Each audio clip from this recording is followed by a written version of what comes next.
en este capítulo. Leemos Hechos capítulo 10, versículo número 24. Dice la palabra del Señor: al otro día entraron en Cesarea y Cornelio los estaba esperando, habiendo convocado a sus parientes y amigos más íntimos. Cuando Pedro entró, salió Cornelio a recibirle y postrándose a sus pies, adoró. Mas Pedro le levantó diciendo: levántate, pues yo mismo también soy hombre. Y hablando con él, entró y halló a muchos que se habían reunido. Y les dijo: vosotros sabéis cuán abominable es para un varón judío juntarse o acercarse a un extranjero. Pero a mí me ha mostrado Dios que a ningún hombre llame común o inmundo. Por lo cual, al ser llamado, vine sin replicar. Así que pregunto: ¿por qué causa me habéis hecho venir? Entonces Cornelio dijo: hace 4 días yo a esta hora estaba en ayunas, y a la hora 9, mientras oraba en mi casa, vi que se puso delante de mí un varón con vestido resplandeciente.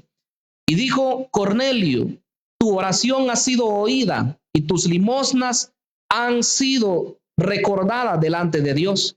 Envía pues a Jope y haz venir a Simón, el que tiene por sobrenombre Pedro, el cual mora en casa de Simón, un curtidor, junto al mar, y cuando llegue él te hablará. Así que luego envié por ti y tú has hecho bien en venir. Ahora pues todos nosotros estamos aquí en la presencia de Dios para oír todo lo que Dios te ha mandado. Entonces Pedro, abriendo la boca, dijo: en verdad comprendo que Dios no hace acepción de personas, sino que en toda nación se agrada del que le teme y hace justicia. Dios envió mensaje a los hijos de Israel anunciando el evangelio de la paz por medio de Jesucristo. Este es Señor de todos. Vosotros sabéis lo que se divulgó por toda Judea, comenzando desde Galilea, después del bautismo que predicó Juan, cómo Dios ungió con el Espíritu Santo y con poder a Jesús de Nazaret, y cómo éste anduvo haciendo bienes y sanando a todos los oprimidos por el diablo, porque Dios estaba con él. Y nosotros somos testigos de todas las cosas que Jesús hizo en la tierra de Judea y en Jerusalén, a quien mataron colgándole en un madero. A este levantó Dios al tercer día e hizo que se manifestase, no a todo el pueblo, sino a los testigos que Dios había ordenado de antemano, a nosotros que comimos y bebimos con él después que resucitó de los muertos, y nos mandó que predicásemos al pueblo y testificásemos que él es el que Dios ha puesto por juez de vivos y muertos. De este dan testimonio todos los profetas, que todos los que en él creyeren recibirán perdón de pecados por su nombre. Demos gracias al Padre. Digámosle: te damos gracias, mi amado, mi Dios, mi Rey. Oh Padre, queremos bendecirte, exaltarte, Señor, pues eres el único digno de la alabanza, de la exaltación. Mi Rey, permítenos acercarnos a ti, Señor, con corazones sinceros, corazones contritos y humillados, Señor, esperando recibir de ti. Mi Rey, queremos hallar gracia, queremos ser gratos, Señor, delante de ti. Permítenos poder ser esos instrumentos de bendición, esos instrumentos, Señor, no solamente que te alaban, que te exaltan, sino también instrumentos de bendición para otras personas. Señor, capacítanos, te lo pedimos en esta hora, en el nombre de Jesucristo. Amén y amén. Bien, mis estimables, el tema de hoy es: los gentiles reciben la salvación. Cuando recordamos todo lo que Dios hizo en favor de su pueblo Israel, hermanos, en realidad nosotros nos quedamos sorprendidos de ver el tremendo amor, la tremenda misericordia que Dios manifestó para con ellos. Y sabemos que muchas veces, pues ellos no se portaron para con su Dios como Él quería o como ellos también debían hacerlo. Y eso creo que nos sirve a nosotros como un preámbulo o como una, ¿cómo podemos decir? Una comparación también para con su pueblo de hoy, la iglesia. Que de igual forma Dios nos ha bendecido, nos ha hecho muchos favores, pero incluso en los primeros mensajes del apóstol Pablo, ya cuando él comienza sus viajes misioneros, vamos a ver que el mensaje primero llegaba a los judíos en las sinagogas y solo hasta que después ellos rechazaban el mensaje, Pablo también se volvió abiertamente ya a los gentiles. Pero este es como el inicio de la predicación a los gentiles. Y como decíamos la vez anterior, ese hombre gentil llamado Cornelio, un centurión romano, el cual pues tenía muchas credenciales, ¿verdad? Pudiéramos decir humanamente, que pudieran llevarlo a él a ser rechazado por los judíos, pues era un romano, era un soldado general, alguien que dirigía a los demás soldados que oprimían a la nación de Israel. Y esas personas pues eran considerados paganos, gentes no de la misma altura de los judíos, hablando de la parte espiritual. Sin embargo, leíamos también que ese hombre tenía cualidades porque él se había acercado al Dios de Israel, que él había tratado de hacerse al lado del pueblo de Dios. A eso se le llamaba prosélitos en ese tiempo. Eran las gentes que sin ser judíos se acercaban al Dios de Israel, abrazaban esa fe. Y de esa forma se dice que él era un hombre temeroso de Dios, que era alguien que junto con su familia buscaban agradar a Dios. Era alguien que ayudaba a otras personas. Era una persona que oraba, dice, continuamente a Dios. Eso nos dice que este hombre tenía cualidades muy especiales. Sin embargo, también descubrimos que no conocía todavía de primera mano al Cristo victorioso. Y lo que hoy vemos es el cumplimiento de lo que Dios quería hacer con él. Porque decíamos anteriormente que había un mover espiritual para ver de llevar a este hombre a la fe. Y decíamos que así como él, Cornelio, tuvo una visión de un ángel que le declara qué es lo que él tiene que hacer, ir a llamar a Pedro para que le declare la voluntad de Dios, también Pedro, aunque era creyente, aunque era un apóstol ya de Jesucristo, pero también él, Dios tuvo que trabajar. Porque hermanos, aunque nosotros seamos hijos de Dios, pudiéramos ser líderes en la iglesia, pudiéramos ser predicadores incluso, pero necesitamos que la voluntad de Dios esté clara en nosotros, que entendamos qué es lo que Él quiere con nosotros, que sepamos para qué Él nos quiere usar en su obra. Y Pedro, hermanos, él tenía su forma de pensar. Él testifica acá y él dice, no, para nosotros juntarnos con un gentil o llegar a su casa, eso es abominable. Pero Dios ya le había trabajado a través de la visión que le manifestó y el espíritu que le habló cuando venían los enviados de Cornelio. A él le quedó más que claro el asunto. El espíritu de Dios le habló y le dijo, te vienen a buscar 3 varones. No rehúses ir con ellos. No te pongas a pensar porque yo los he enviado. Vea qué precioso es el dejarse guiar por el espíritu. Es lo más precioso que le puede pasar a un creyente. Yo creo, hermanos, que si nosotros nos dejamos guiar por el Señor, si nuestra voluntad se rinde a lo que Dios quiere hacer en nuestras vidas, le digo que nuestra vida va a ser diferente. A veces tenemos dificultades y pasamos una y otra prueba, es porque no entendemos que Dios quiere usarnos. Muchas veces Dios quiere a usted usarlo para algo, pero usted dice no. Y cuando uno dice no y se rehúsa, hermano, Dios va a hacer lo que Él tenga que hacer para que nosotros hagamos su voluntad. No es que esté predicando un Dios malo, pero la Escritura, mis estimables, dice que Dios tiene propósitos. Tenemos a un Dios de propósitos, un Dios de planes, de metas, y esos planes se van a cumplir. Cuando Él dice esto se hace, así es. Y vemos acá en el relato de hoy tres aspectos importantes. En primer lugar, vamos a ver que Pedro llega a la casa de Cornelio. Según el versículo 24, dice que cuando llega a ese lugar, en Cesarea, llega a la casa de Cornelio y ya Cornelio dice que lo estaba esperando y había convocado a sus parientes y amigos más íntimos. Mire qué precioso eso. Hermanos, cuando hablamos de compartir el mensaje de salvación, eso debe de ser algo especial para nosotros. Yo no sé si usted ha perdido la perspectiva, pero nosotros desde que comenzamos a predicar en estos contornos, lo hicimos con un objetivo. Y el objetivo, y hablando específicamente cuando venimos a este lugar, decíamos que este lugar iba a ser como un oasis. Y así ha sido hasta el día de hoy. En este lugar, decíamos, van a venir las personas de diferentes lugares, de toda la colonia, para que se encuentren con su Salvador. Pero decíamos, no solamente la gente de este lugar, sino va a ser un oasis para bendición de personas de distintos lugares.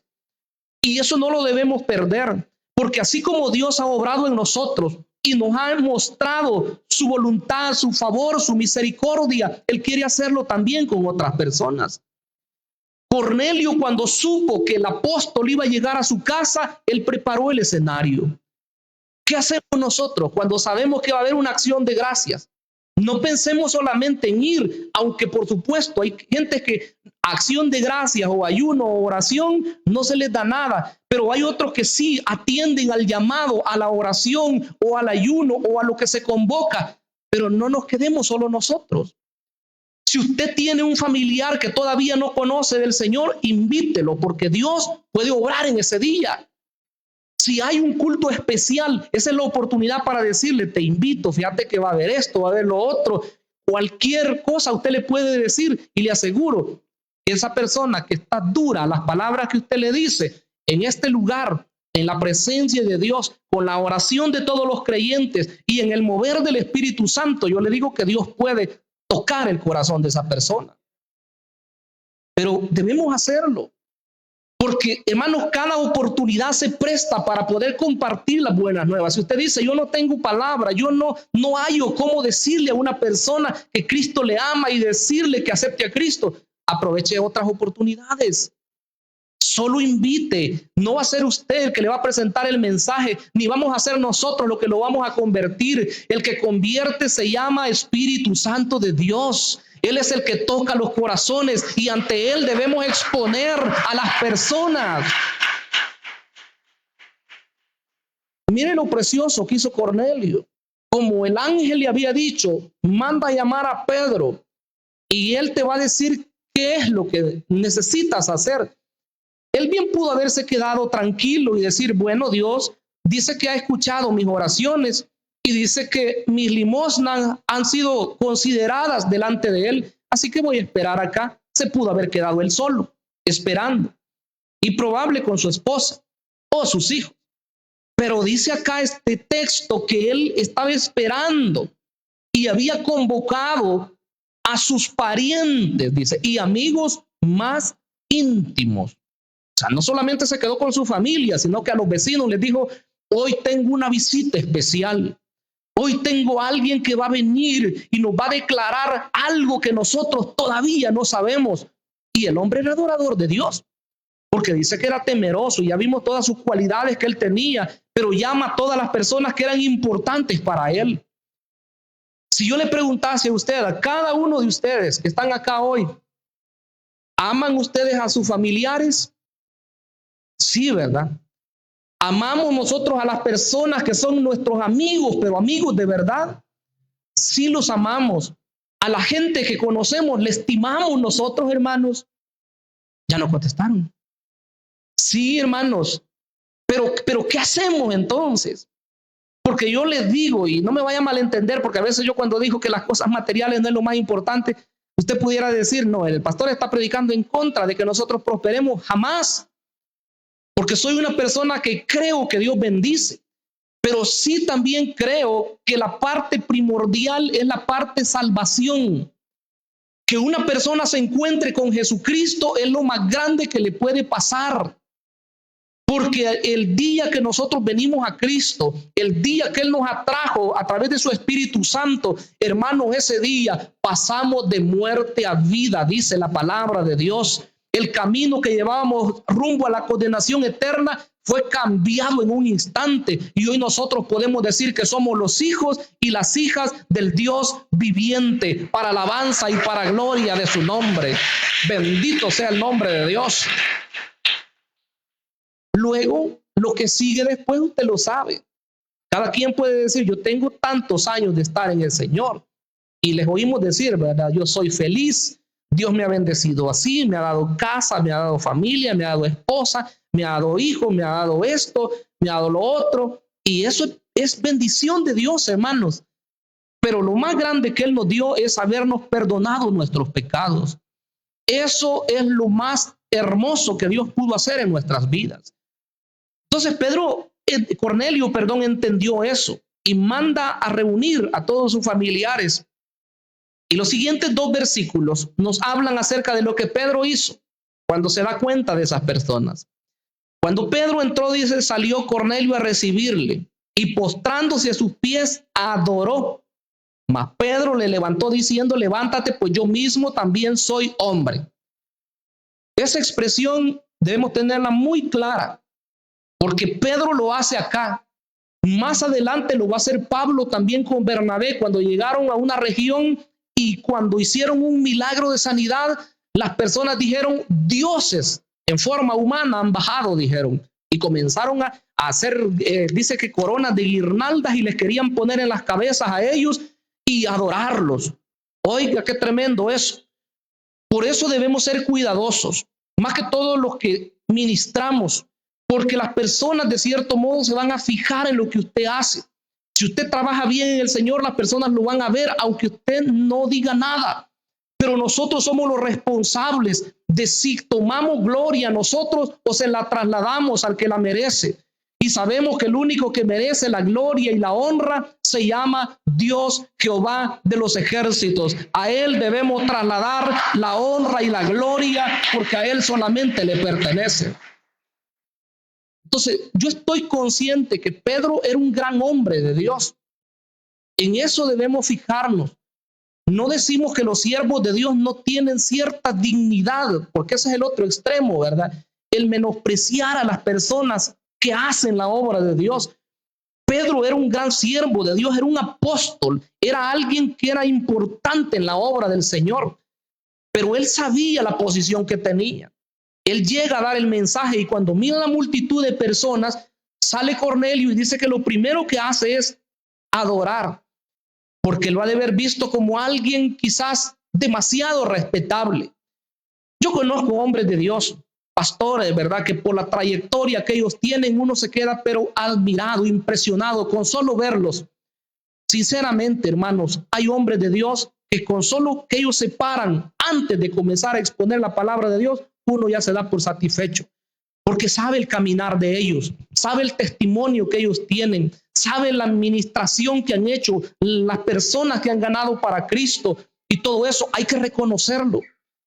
Pero hasta ahí nada más, porque si nosotros queremos adorar o queremos rendirle culto a la persona, ahí estamos equivocados, porque no es al hombre.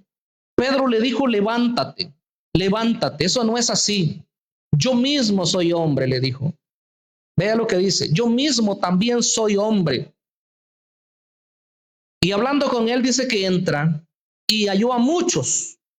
Por si quedaba alguna duda en el versículo 24, que dice que había convocado a todos sus parientes y amigos más íntimos, dice el versículo 27 que cuando Pedro entra, halla a muchos que se habían reunido. Muchos. No dice algunos cuantos, ni unos pocos, dice a muchos. Quiere decir que este hombre tomaba las cosas en serio. Mis estimables hermanos, las cosas de este mundo nos pueden robar quizás la perspectiva de una vida que agrade a Dios. Y les digo, cuando menciono esto, no me refiero a cuestión de pecado, en este caso, ¿verdad? Que eso es lo más grave, por supuesto. Pero el perder la perspectiva de lo que Dios quiere para nosotros es de lo más importante, y es compartir las buenas nuevas de salvación. A toda costa el enemigo se va a oponer para que usted le hable a otra persona de Jesús, para que usted la invite a la iglesia, para que usted la invite a una célula, porque eso es el mejor trabajo que usted puede hacer para el Señor. Hay tantas cosas que hacemos en la obra de Dios, pero el mejor trabajo es presentar el mensaje de salvación. A tal punto que un proverbio dice que el que gana almas es sabio. Oiga lo que dice el proverbio. Si nosotros le hablamos a otro de Cristo y lo llevamos a que confiesen sus pecados y le reciban como su Salvador, Dios dice que somos sabios. Mire qué importante. Entonces hay a muchos reunidos ahí, y viene Pedro y les pregunta a ellos. Me gusta esa expresión del versículo 29, porque dice, por lo cual al ser llamado vine sin replicar. Así que pregunto, ¿por qué causa me habéis hecho venir? Porque ya en el 28 dice algo que mencioné en el mensaje anterior y ya lo dije hace un rato. Pedro dice, para nosotros es abominable llegar donde un gentil, acercarnos a ellos, pero Dios ya trabajó conmigo, ya me dijo que a ningún hombre llame común o inmundo porque Él ya lo limpió. Pedro había entendido lo que Dios le había manifestado en la visión del lienzo que bajaba, ¿verdad? Con animales cuadrúpedos, reptiles y aves. Pedro logró entender que se refería a los gentiles. Así eran vistos los gentiles. De esa forma, algo inmundo. Y ahora qué precioso, ¿verdad? Que ahora la Biblia dice que somos los lavados. Éramos de lo peor. Si el Señor dijo que eran comparados los gentiles como perrillos, o sea, era una expresión difícil de aceptar. ¿Qué va a aceptar usted que le digan perro o perra? Dios mío, si ese es un peor insulto, uno de los peores insultos. Pero aquella mujer que se acercó al Señor y el Señor, prácticamente esas palabras son las que le dijo, se humilló y reconoció que en la vida espiritual estaba en esa condición. Pero qué precioso es que éramos así. Y hoy, ya estando en Cristo y habiendo recibido el perdón de nuestros pecados, hoy nada de perrillos, nada de inmundos, nada de reptiles, nada de aves. Hoy somos los hijos del Dios viviente. Hoy somos los lavados con la sangre del Cordero bendito de Dios. Hoy tenemos un valor. Por eso usted no acepte cuando alguien le diga que usted es un gusano. ¿Verdad? Así éramos tal vez. Una cucaracha o alguien, ¿verdad? Que no sirve. Porque a veces los predicadores se gustan, ¿verdad? De hablar así de esa forma, ¿verdad? Palabras así bien hirientes a la persona. El que no ha creído en Cristo, le aseguro, es eso y mucho más. Pero el que ya recibió a Jesús como su Salvador, hermano, la Biblia dice que es santo. La Biblia dice que es justo. La Biblia dice que es hijo de Dios. Eso es lo que dice, esos calificativos son. Y si usted los cree, pues eso es. Ahora, si usted dice, ¿será que yo de verdad soy de esos? Ahí hay problema porque la fe entra en juego, ¿verdad? Si usted dice, justo yo, no voy a ser justo. O santo yo, no. Hay creyentes que más se identifican cuando se dicen los pecadores, ¿verdad? Por supuesto que a nivel general, todo hombre es pecador delante de Dios. Pero por la obra hecha por Cristo en favor de nosotros, nosotros somos los santos y nos pide que nos santifiquemos cada día para Él. Eso dice la Escritura. Entonces hay que entender lo que la palabra del Señor nos dice. Pero Pedro entonces llega y él les dice, quiero que me digan por qué causa me han hecho venir. Y esta expresión ya es la segunda vez que la pregunta. En el versículo 21, cuando llegaron los enviados de Cornelio, les hace la misma pregunta. Entonces Pedro dice, descendió a donde estaban los hombres que fueron enviados por Cornelio. Les dijo, he aquí, yo soy el que buscáis. ¿Cuál es la causa por la que habéis venido? Oiga que ese hombre era serio. Como quien dice, ¿por qué han venido ustedes? ¿Qué es lo que quieren? Y cuando llega allá donde los que están reunidos, le dice a Cornelio, ¿por qué me han mandado a llamar? Él quería saber. Y creo, hermanos, que cada creyente debe tener claridad también, ¿verdad? De qué es lo que se requiere de él. Un predicador, cuando llega a un lugar, ¿qué es lo que se requiere de él? Todo líder, ¿qué es lo que se requiere de él? Y cuando usted entiende eso y cumple con su asignación, feliz usted y feliz también el Señor por lo que usted está haciendo en la obra del Señor. Entonces le comienzan a contar, no lo voy a relatar de nuevo porque sería llevar mucho tiempo, pero del versículo 30 al 33, Cornelio le cuenta la visión que él había tenido hace ya varios días. Le cuenta qué es lo que había sucedido con un ángel del Señor que se le aparece y le dice que mande a llamar a Pedro, ¿verdad? En el lugar que él está. Y me gusta el versículo último, las palabras que le dice en el 33. Ahora le dice, pues todos nosotros estamos aquí en la presencia de Dios para oír todo lo que Dios te ha mandado. Hermanos, había una sintonía del Espíritu ahí, definitivamente. Porque le aseguro que cuando el Espíritu de Dios no se mueve, no, hermanos, ahí hay aburrimiento, ahí hay cansancio, ahí hay gente que se quiere ya ir para sus casas. Pero cuando el Espíritu de Dios, hermanos, es el que ha hecho algo, hay sed, hay hambre espiritual, hay deseo de poder conocer más de Dios. Hay deseo de conocer su voluntad para nuestra vida. Y es así porque en la presencia de Dios, la palabra dice que hay plenitud de gozo. Esos hombres estaban listos. Y le dice, aquí estamos en la presencia de Dios. Y estamos deseosos de saber qué es lo que Dios tiene para nosotros. Para oír, le dice, lo que Dios te ha mandado. Qué precioso, porque nosotros no damos una palabra que a nosotros se nos antoja, ¿verdad? Sino que es algo que Dios le manda a su pueblo. Esa debe de ser nuestra responsabilidad al dar un mensaje, ¿verdad? De tratar de declarar expresamente la voluntad de Dios para su pueblo, porque ahí está la bendición. Entonces esa gente estaba esperando. ¿Cuál es el mensaje? Y del versículo 34 en adelante comienza el sermón de Pedro. ¿Qué es lo impactante para esta oportunidad? ¿Cómo comienza ese sermón? Mire qué precioso comienza Pedro. Entonces Pedro, abriendo la boca, dijo, en verdad comprendo que Dios no hace acepción de personas. ¿Estamos de acuerdo con eso? Eso en manera general. Dios no hace acepción de personas. Pero en este caso, el contexto se refiere al aspecto salvación. Dios no hace acepción. A él no le interesa si son blancos y altos. A él no le interesa si son morenitos y de condición pobre. A él no le interesa si son flaquitos o son rellenitos. A él no le interesa si son gentes que están desahuciadas ya de la medicina o si son gente que están muy robustas, muy saludables. ¿Qué es lo que quiere Dios entonces? Lo que él quiere es salvar. Estaba leyendo en la Escritura y, por cierto, para ser selectivos, pues debemos ser cuidadosos porque si no el tiempo no nos alcanza. Pero encuentro dos pasajes de salvación en 1 Timoteo 2:4. Mire lo que dijo el Señor. 1 Timoteo 2:4. Me encanta ese pasaje porque dice así, es refiriéndose a Dios.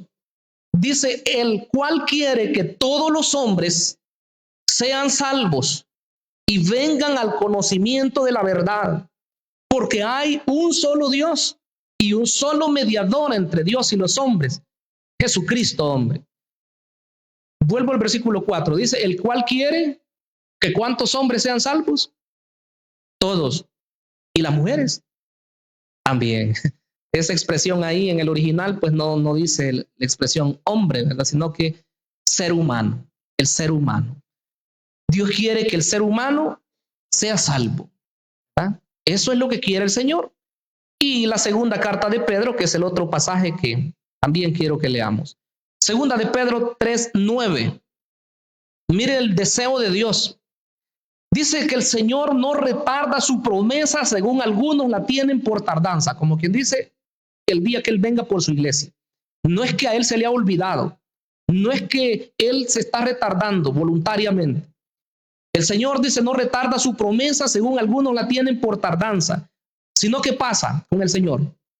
Es paciente, dice, para con nosotros, no queriendo que ninguno perezca, sino que todos procedan al arrepentimiento. ¿Qué tal si el Señor viniera cuando la persona está en la peor desobediencia? O cuando la persona se ha alejado del Señor de manera completa. ¿Qué pasaría entonces? Dice que es paciente con nosotros, no queriendo que ninguno, dice, perezca. ¿Se van a perder algunos? Por supuesto que sí. ¿Pero por qué? Por la desobediencia. No es porque el Señor sea malo o porque Él no dé la oportunidad.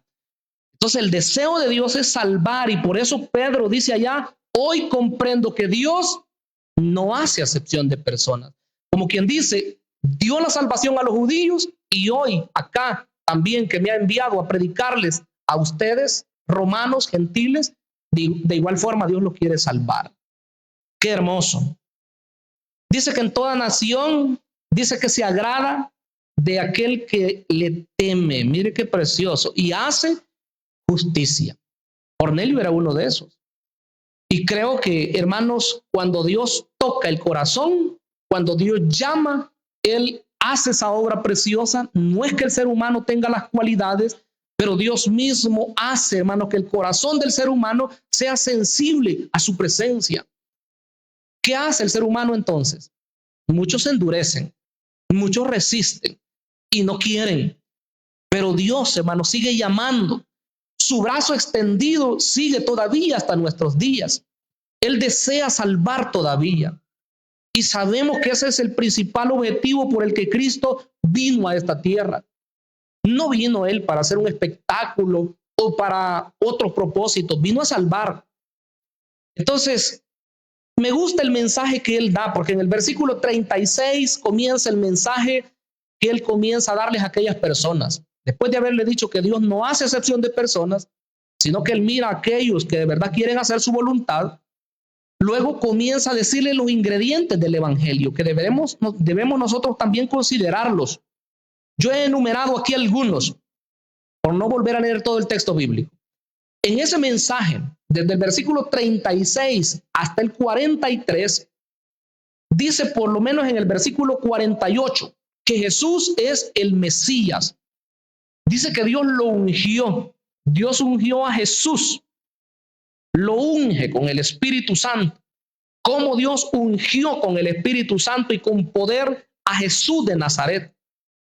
Eso es lo primero que dice. Lo otro es que Él obró a través del Espíritu Santo. Y cómo anduvo, dice, haciendo bienes y sanando a todos los oprimidos por el diablo, porque Dios estaba con Él.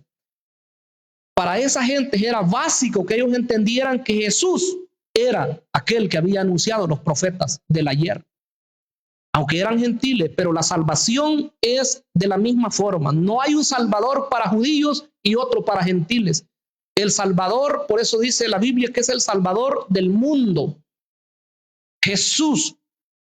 Hay personas que dicen, bueno, pero ¿y los budistas? ¿Y qué pasó con los islamistas? ¿Y qué pasa con los hinduistas? ¿Y cómo se salvan ellos? ¿Y será que sus dioses son lo mismo? ¿Qué pasa con ellos? Bueno, el ejemplo más claro del Islam. Y Alá, pues, si yo creo, dicen algunas personas, que solo es cuestión de idioma, porque desconocen. Piensan que solamente se cambia el nombre a Alá y en el hebreo Elohim. O Yahvé, también se le llama. Pero no es eso. Hay un solo Dios y un solo Salvador entre Dios y los hombres. Su nombre se llama Jesucristo, el Salvador del mundo, el único que puede perdonar pecados. No hay dos ni uno. Uno solo.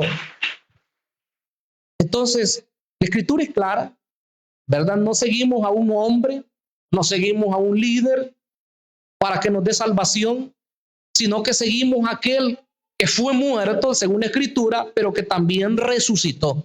Es el único que se levantó de la tumba. Los líderes de las religiones murieron y ahí están. O bueno, ya ni están, ¿verdad? Porque se deshicieron.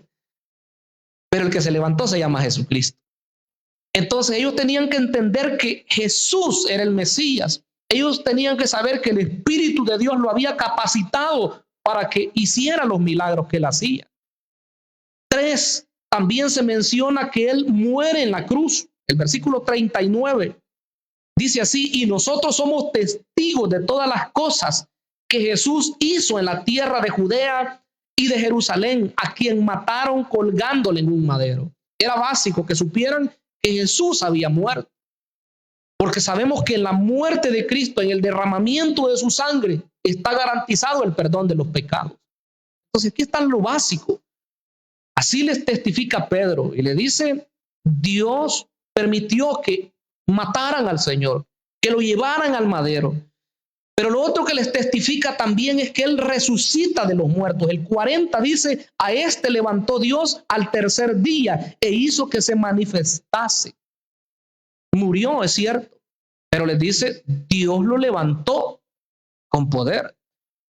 Si predicáramos de un Cristo que fue muerto, y incluso porque la muerte de Él es de gran valor, acabo de decirlo, pero si no hubiera resucitado, de nada serviría. Porque Jesús no es un mártir. Usted no vaya a aceptar cuando le digan que Jesús fue mártir. Mártires algunos de los apóstoles y otros creyentes que le siguieron. Pero Jesús no fue ningún mártir.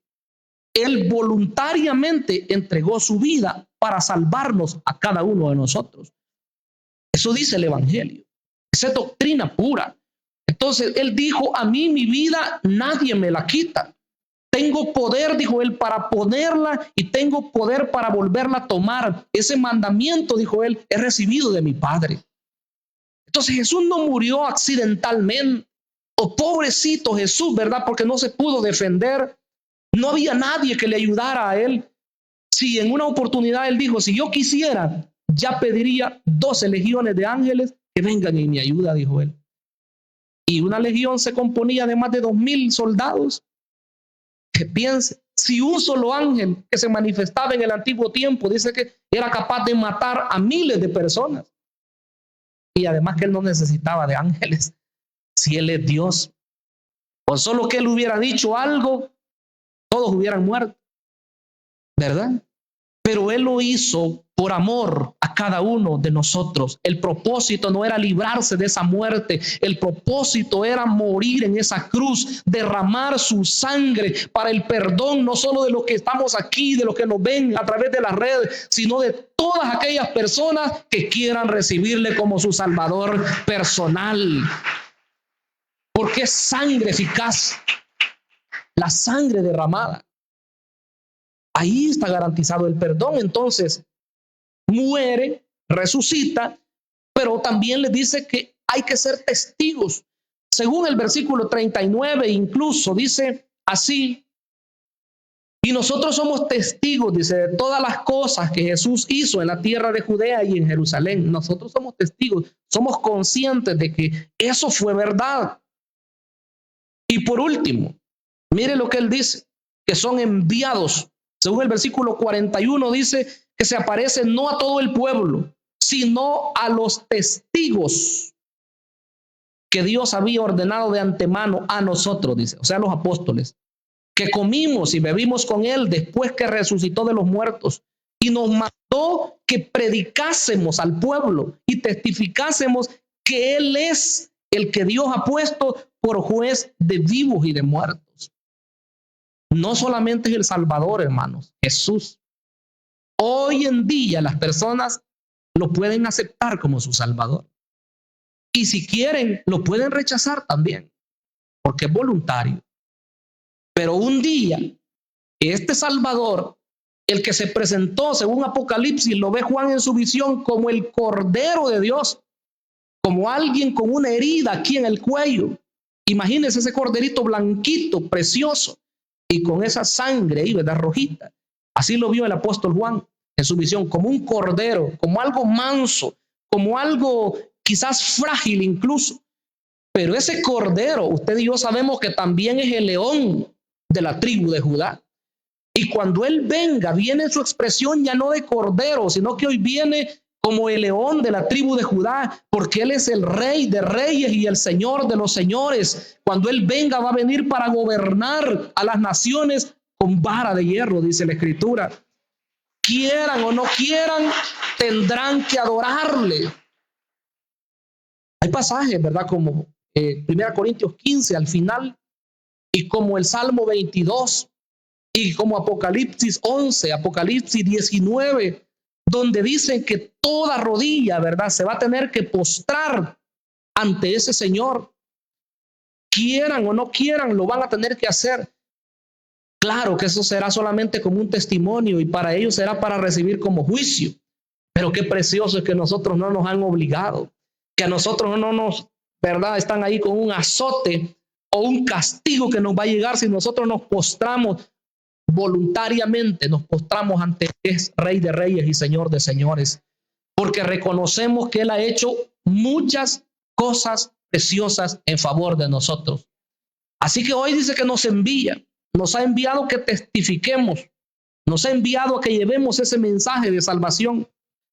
De ese dice que dan testimonio los profetas, que todos los que en Él creyeren recibirán perdón de pecados por su nombre. Cierra el apóstol testificando que el perdón de los pecados es solamente a través de Jesucristo. Los que crean en Él. Ese mismo mensaje debemos seguir predicando nosotros. Resume el Evangelio. A los estudiantes se les enseña en 4 puntos y se les dice, primero tiene que decirle a la persona que es pecador. El que está condenado debe saber que es un pecador. Después, ¿qué se le dice? Dígale también a la persona que Dios tiene un plan maravilloso para su vida. Y ese plan maravilloso es que Jesús murió en la cruz. Número 3, ¿qué más se le dice? Dígale a la persona que Dios ya proveyó ese medio de salvación. ¿Cuál es el medio? Jesucristo. ¿Cuál es su sangre derramada? ¿Qué es lo que tiene que hacer? Número 4, el cuarto elemento, recibirlo en su corazón, entregarle su vida para que Él pueda arrancar todo lo malo que pueda haber ahí y darle una nueva forma de vivir. Y sabrá que el día que muera no irá a la condenación eterna, sino que irá a la casa del Padre, donde todos nosotros vamos a ir si nos mantenemos perseverantes y fieles al Señor Dios Todopoderoso. ¿Cuánto le bendecimos hoy? Bendito sea el Señor Dios Todopoderoso. Cierre sus ojos ahí donde está y dele gracias al Señor. Padre amado, somos privilegiados. Queremos darte las gracias, Señor, porque así como Cornelio y los que con él estaban recibieron el mensaje, oyeron, Señor, la buena noticia, también nosotros la oímos, Señor. Y ese día maravilloso, ese día, Señor, precioso, está en nuestra mente, en nuestro corazón también. Oh, mi Dios, qué precioso eres, Señor. No mereciéndolo, nos salvaste, Señor. No habiendo hecho nada, tú entregaste tu vida, Señor, para pagar por mis pecados. Esa sangre que fluye y está fresca todavía para perdonar. Esa sangre fue derramada en favor de nosotros. Señor, hoy queremos agradecerte porque no éramos parte, Señor, de los que primero recibirían la salvación. Era tu pueblo Israel, Señor, los privilegiados, pero en tu plan precioso, mi amado Dios, nos habías incluido a cada uno de nosotros y hoy somos parte de tu amada iglesia. Los que hemos creído, los que te recibimos como Salvador de nuestras vidas, hoy somos parte de tu iglesia, Señor. Permítenos ser siempre, Señor, ese pueblo agradecido, pueblo, Señor, dispuesto siempre a anunciar la buena noticia, hablar a otras personas y guiarlas, Señor, hacia ti. Abre, Señor, nuestros labios, redarguye nuestro corazón, Señor, pues tú quieres que nosotros testifiquemos de tus maravillas, que contemos los favores y los milagros que tú has hecho, Señor, en nosotros, en nuestros familiares y conocidos. Gracias te damos en esta hora, mi Rey. Sigue obrando, sigue glorificándote, Señor, pues tú eres bueno. Tú eres maravilloso. Mi Señor, gracias. En el nombre de Jesucristo. Amén y amén. Gloria a Dios.